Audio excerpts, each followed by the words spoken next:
Ja järgmisena on meil au ja suur rõõm kutsuda lavale Raido Ruse. Ja mõned sõnad Raido kohta. Raido, kes on siis Lahemaa mereklubi juht ja aktiivne kogukonna elu edendaja, kes on püüdnud Kahala järve tutvustamisele kui mitmekülgsele aktiivse puhkuse ja tegemise paigale. Tema eestvedamisel kutsuti ellu peresõbralik talveüritus Kahala järve jääkas, mis on innustatud inimesi nautima ja katsetama vaba aja veetmiseks sobivaid tegevusi järve jääl. Kahekordse maailmameistrina innustab Ruse noori tegema oma esimesi liuglemisi jääsurfis ja jäämületamises just Kahala järve libeda jääl ning avastama turvaliselt talvist järve maastikku. Suvisel hooajal kutsub ta järvele kanuu- ja sustasõpru ning talvel uisu- ja tõukekäigu huvilisi. Ruse tegevus on oluliselt elavdanud piirkonna kogukondlikku elu ja tõstnud Kahala järve väärtust aktiivse looduspuhkuse paigana. Ja täna räägib Raido Ruse Kahala järvega ja oma harrastusega seotud muredest ning rõõmudest ning järve seni kasutamata potentsiaalist. Aplaus ja palun Raivo.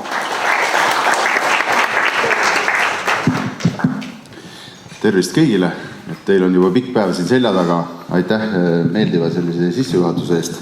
Jääb mul selle osale vähem pean aega kulutama. Aga ikkagi paari sõnaga peaks, nagu ütlen, need asjade puhul, et kui kõik ausalt ära rääkida, siis peaks alustama siis üsna algusest. Et Jannaga me mõlemad oleme elukutset nagu tüürimehed ja juhtumisi peale kooli ja kõike siis sattusime siia valda nagu elama ka ja siis no ikka meremeestel on selline, kuidas ma ütlen, selline kihk või tung, et ilma veeta nagu väga elada ei saa. Ja siis eks neid väiksemaid üritusi siin merel käia ja neid on ikka tehtud, aga siis avastasime selle Kahala järve ka. Ja just sellest ma tahakski täna nagu rääkida, et selle Kahala järve puhul, et mis on tema võimalused just nagu sellest veespordi ja aktiivsuse vaatest. Et jätan kohe, et kui kellelgi veesport võib-olla seostub ka mingil määral ka nagu mootoritega vee peal käimisele, et siis jätame selle kohe nagu tahaplaani, sellepärast, et ma ei tea nüüd, mis ajast alates, aga igatahes Lahemaal nagu selle järve peal on nagu keelatud üldse mingid sisepõlemismootorit nagu kasutada. Aga ega siis lustimata selle pärast ei jää. Ehk siis meil on olemas ka tuul ja tänu sellele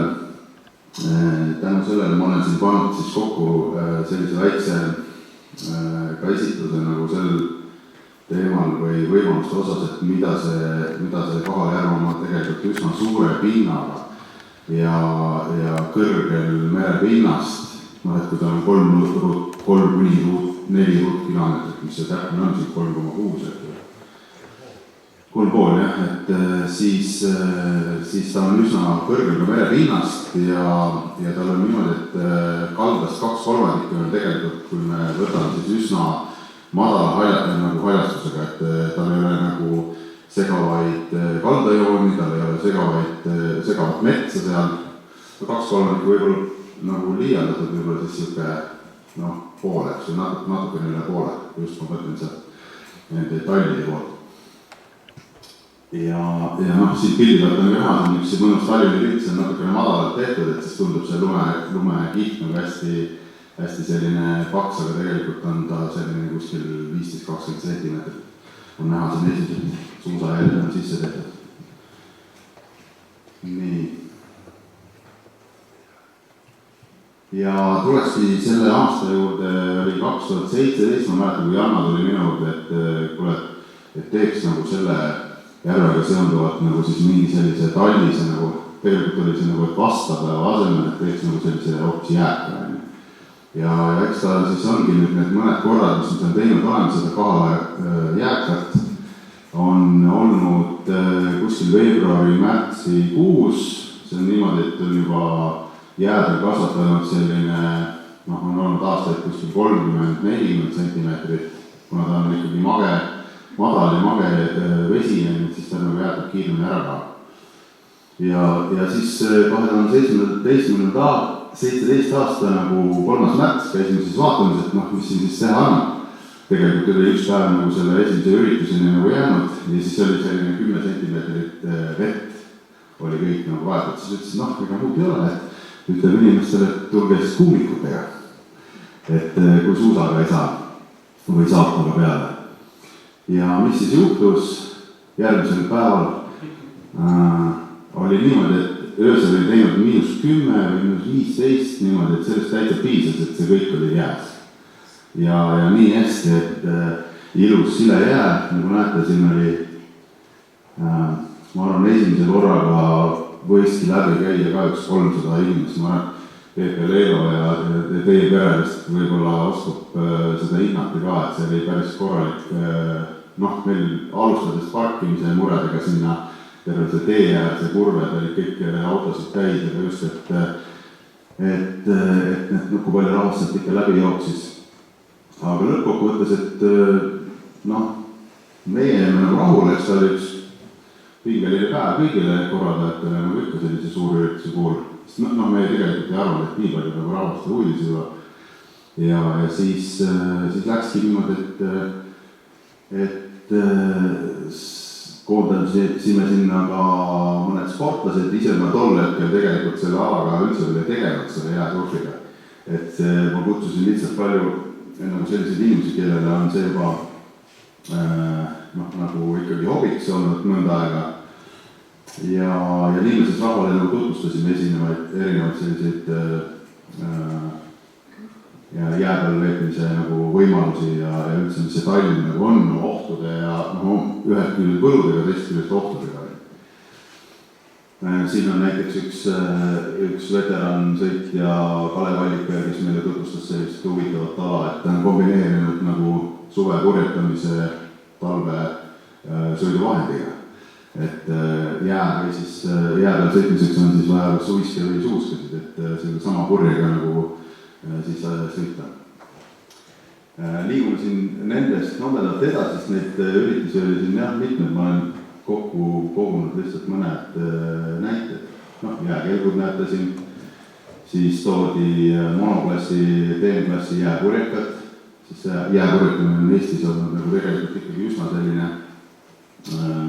populaarne ala. Valdavalt rohkem tehakse seda Pärnus ja Haapsalus saatel. Ja noh, ütleme, et saime kohaliku meedia kajastust ja meile nagu see üritus meeldis, ma loodan, et tollel hetkel ka võõrustajatele ka hiiedalus, et ikkagi selline huvitav koguna üritus nagu toimus. Siis, siin oli 2018 jäi vahele, aga lihtsalt me käisime siis nagu seda arvestust ise nagu testimas ja noori nagu kutsunud selle ala juurde. Siis 2019 oli siis järjekordne jääkeüritus, aga siis me läksime juba, ütleme, tegime selle parkla poole ja selle kogunemise seal siis idakaldal, kus on need siis Tallinna tulek juurde tulek, peale tulek nii-öelda. Uuri suurtalu, jah, nendega rääkisime läbi, kuigi ma teadsin täna kindlasti võib-olla olnud jutuks, et see juurdepääs mööda seda teed tegelikult hõlmab nagu 2 omaniku kooskõlastust on. 2019 jääkas jällegi oli minu arust eelmisel päeval oli lörts, 5 sentimeetrit lörts lund, järgmisel päeval siis, kui see jääkas nagu aset eidis, siis oli öine külm oli nagu selle kõik ühtlaseks siledaks teinud, nii et jälle nagu vedas meile. Tegime seal üritusi, võistlusi, 2020-2021 jäi põhimõtteliselt vahele, siin oli need igasugused komplikatsioonid nende ürituste pidamisega ja eriti avalike üritustega. Aga siis UO-ga 21. aastal tõime ühe sellise huvitava nagu ka võistluse sinna, ehk siis Eestis peetakse talvisel ajal purjetajad peavad nagu selliseid nagu meistrivõistlusi ja ühe etapi siis saime nagu Kahala järvele tuua. Et see oli ka nagu tore, et taustal, seal meie vastapäeva nii-öelda või jääka taustal oli siis ka sportlaste võidu viiutamine. Täiesti ametlikku võistlust. Ja sealt siis tekkis mul endale väike siuke pisik, et hakkas arenema üks selline uus suund sellel samal jääsurfi spordialal oli tiivaga sõitmine. See tähendab, et sõitja hoiab käest siis endal täispuudutavat sellist tiiba ja siin see pilt on ja siis kasutades kas suuski või uiske, siis on need ühendad nii-öelda puudutab sellega, ta puudutab nagu maapinda ja siis kasutab siis seda tuulejõudu ära. Põhimõtteliselt on nagu natuke purjelooga moodi, samas ei ole lohe ka, sest ta ei ole neid nööre. Et selline uus ala ja see on tänaseks on ta üsna 22 aastat kuni praeguseks on ta väga populaarseks teinud, 5 aastaga on kasvanud päris sõitjate arv nagu iga aastaga nagu mitmekordistab. Ja siis saigi siin ka Eesti võõrustas 2 korral MM-võistlust, siis sain ise ka seal nagu kätt proovida. Aga eks iga uue alal on niimoodi, et on võib-olla tegijaid on natukene nagu vähem ka. Aga ei saa öelda, et siin meil skandinaavlased ja tšehhid, poolakad olid ka ju seda ala päris pikalt nagu viljenenud, et nendega tuli siis ikka korralikult nagu jõudu katsuda. Aga esimesed korrad läksid väga hästi. Oli Maardus, oli Võrtsjärvel järgmisel aastal. Ka sealt sai noppida mõned medalid. Ja üle-eelmisel aastal oli see Soomes, ehk siis see on selline, rääkides natuke sellest võistlust ka, et see on hästi põgusalt, et see on selline 80. aastast juba peetud igal talvel siis üle maailma. On ta seal Ameerikas, on ta siin Skandinaavias, et ütleme, et põhimõtteliselt nagu ise saate aru, et see on kohas, kus siis ikkagi on kas jää või lumi, et muul moel seda siis teha ei saa. Et see on siis see teatud laiuskaaline. Ja siis sai Soomes käia ja eelmisel aastal peeti see USA-s Wisconsini osariigis, et sinna kahjuks ei jõudnud, et ainult mõned Eesti sportlased nagu käisid ikkagi seal kohal. Ja nüüd siis tulemus on ka veebruaris 26 siis nagu Rootsis, et sinna tahaks nagu minna. Aga kas 26. aastal nagu jääkad teeme või mitte, selles mõttes üks asi on meie tahe ja valmisolek, ja teisest küljest ikkagi peab aru saama, et tali on, öeldakse küll, et tali taeva ei jää, aga on olnud aastaid, kus ta ikkagi on jäänud. Et sellist ikkagi ootusnõuete tagamiseks on vaja sellist stabiilset külma, meil oleks kuskil 15-20 cm vaja jääd. Selle kasvatab kuskil niimoodi nädal aega -10, siis peaks olema see tagatud ja eks me siis näe, eks me vaatame. Aga võib-olla minu selline lõppsõna puudutaks siis üldse nagu, et me rääkisime praegu talvistest nagu sellistest võimalustest. Et räägiks nagu, et mis aasta ringselt sealt teha saab. Et kui ma niimoodi kokku võtaks kiirelt, siis ma käin kanuuga väga palju sõitmas.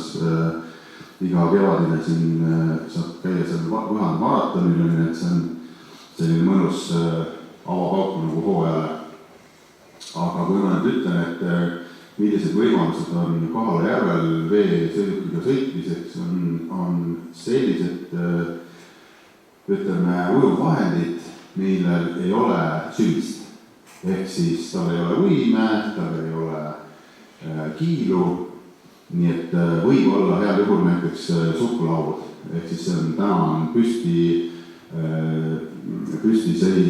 seismise aerulaud, mis siis tegelikult on heal juhul 5 cm on võimekesed seal all, et nendega saaks sõita. Kõiki kanuu ja kajakkidega nagu tekib selline efekt, et selle veesõiduki seal põhja all mida madalam on vesi, seda nii-öelda hõredamaks läheb see rõhk ja tekib selline efekt, et on selline tunne, nagu sul keegi oleks alt seda kinni või sa sõidaksid nagu põhja vastu liiva. Ehk siis, kui me võtame süsta, kajaki ja kanuu, siis sellised keskmised sõidukiirused vee peal, siis on kuskil 8–10–11 kilomeetrit tunnis.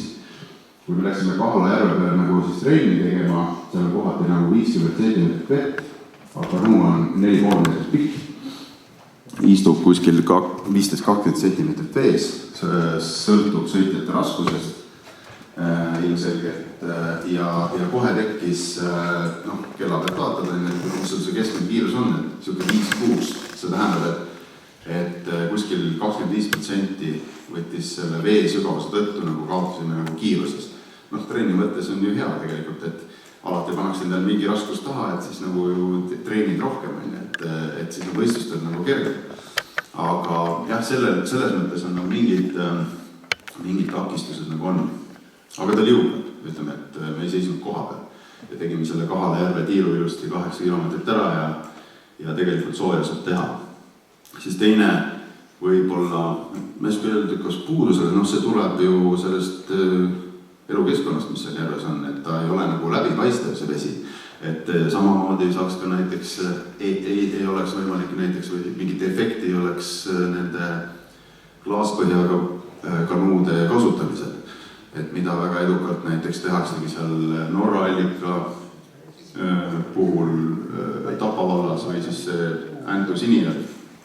Väga ilus soovitun, väga ilus looduslik koht, kus kohas nagu siis kanuutamas käia. Aga ütleme nii, et ega siis eesmärk ei olegi loodusest minna sellepärast, et saada see kätte need maksimumkiirused või maksimumkõrgused, et kui niimoodi veeta aega vee peal rahulikult, siis tegelikult kulgemiseks on see Kahala järv oma suuruselt ja ümbermõõdult ikkagi päris korralikult suur veekogu. Ja siin võib-olla Janno jagama näiteks pärast neid esitusi, siis leidsin ühe huvitava päeviku, kuidas ka minu jutu nii-öelda kinnituseks ka samamoodi üks sportlane, kes käis 24. aastal enne, kui ta loobu maratoni läks, et võttis kokku siis, et kui suur see Kahala järv on, mis ta seal teha sai ja mis olid need siis nagu, ütleme, järeldused, et mis ta nende spordiolude kohta nagu siis sealt nagu sai. Aga ma arvan, et need sellised pildid vist on täna siit läbi jooksnud juba, et kui palju on seal näiteks seda mudasetet on kuskil 5–6 meetrit ja peal nagu näete, et miinimumi ei saa öelda, aga maksimum kuskil 2–2,5 meetrit on sellist sügavust. Et kui 26. aastal mõõdeti järve kaguosas siis 2,6 meetrit, siis ei ole 24. aastaks väga palju muutunud, 2,8 on samas piirkonnas. Aga see tagumine osa tegelikult on kõik nagu see madal. Et on saanud ise nagu terve selle risti põiki selle järve läbi sõita ja siis ka nagu omad nagu tähelepanekud teha. Aga äkki on küsimusi, et mul siin rohkem nagu selle aktiivse tegevuse koha pealt pole midagi lisada. Kas on publiku seast kellegi küsimusi? Kas kummipaadiga on okei selle Kahala järve peal sõita? Jaa, kummipaat on nüüd selline sõiduvahend, millega tegelikult ka varakevadisel ajal, kui on põllud ütleme, üle ujutatud, siis see kummipaat liigub seal üle ujutatud põllul sama kiiresti kui siis järve peal, sest ta on oma ehituselt on selliste ümarate servadega, et niipea kui näiteks see sõitja seal lõpetab paelutada, siis see kummipaat seisab kohe koha peal ka. Aga sellega saab küll sõita. Eks see on kõige populaarsem ju kalastajate selline sõiduvahend ka. Kas on kellegi veel küsimusi?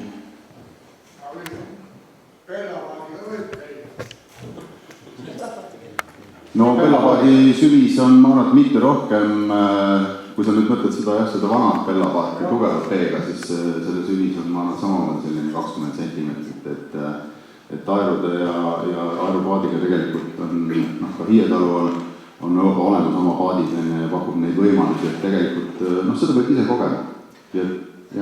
Et aga kas sa mainisid sisepõlemismootorit, aga kas ka elektrimootorid on keelatud? No ma arvan, et elektrimootoritega täna võib käia küll kohtades, ka nendele aerolaudadele pannakse väikeseid selliseid juba mootoreid külge, mis kergelt surinat, et tema ainult puudus võiks olla see, et sa võib-olla häirid seda nagu vibratsiooniga seda keskkonda, et ma ei tea, aga seadus praegu see ei ole keelatud, et see on abivahend näiteks samamoodi nagu aer, aga ta ei ole mootor. Et siin jääka peal nähtud pilt, kus oli siis saun ka sinna jäähalu kõrvale pandud, et kas siis ka suvel näiteks elektrimootori jõud siis võib-olla mingit parusauna liigutada, kas see oleks ka mingi võimalus? Täna on need elektrimootorid nii võimekad küll, et see ei ole mingi takistus. On teile küsimusi tekkinud publiku seast? Ma tean, et Raido on ise ka uisufanat veits, et tegelikult on seal väga korraliku jääkorral võimalik teha päris suuri uisumatkasid ja nii edasi, et Raido on seda ka seal käinud ja propageerinud, et lihtsalt uisutama võib ka tulla, ja see ka tippsport alati. Ja selleks uisuks võib olla hokiuis ka, sest kui kiirused ei lähe ikkagi väga suureks, siis tegelikult on hokiuis täiesti ideaalne selle peal sõitmiseks. Et seda me oleme propageerinud ja just see hokimängu näiteks, et siin ühe pildi peal oli, et vana laeva sildumise otsa panime nagu piirdeks, et see hokilitter ei lendaks sinna 2 kilomeetri kaugusele järve teise otsa, et siis see oli väga, väga hea nagu selline lahendus, et mängida hokit näiteks. Aga esimesed sõidud on rahval tehtud just juba raba peal sel aastal, sest 2 ööl oli -3, siis mindi juba peale. Tegelikult kannab jää, kui seal on vesi all, kannab kuskil 3,5 sentiga, nii et aga peab olema lihtsalt kiire ja ohustusvarustus kaasas, jäänaaslid, siis jää sellised torkevahendid ka ja muus osas. Aga jah, kutsume sõitma. Kas siis võiks ka olla, kui praegu on natukene võib-olla takistatud see ümber järve nii-öelda kõndimine seal järve kallastel, et kas siis ka talvel jääga võiks olla täitsa võimalusi ka matk teha siis ümber järve? Kui palju seda kilometraadit umbes oleks? 8 kilomeetrit oleks see ring ja ütlen küll, et kuidagi loodussõbrale kindlasti ta pakub selline vahelduv kallas. Ta on tegelikult ringi peale tehes kõik on nagu omapärane, et kuskil see tagantnurgast läheb ju raba peale oja edasi, sest ta peab ju kuidagi ka merre pääsema. Ja on, jah, see on väga ettevõtmine oleks.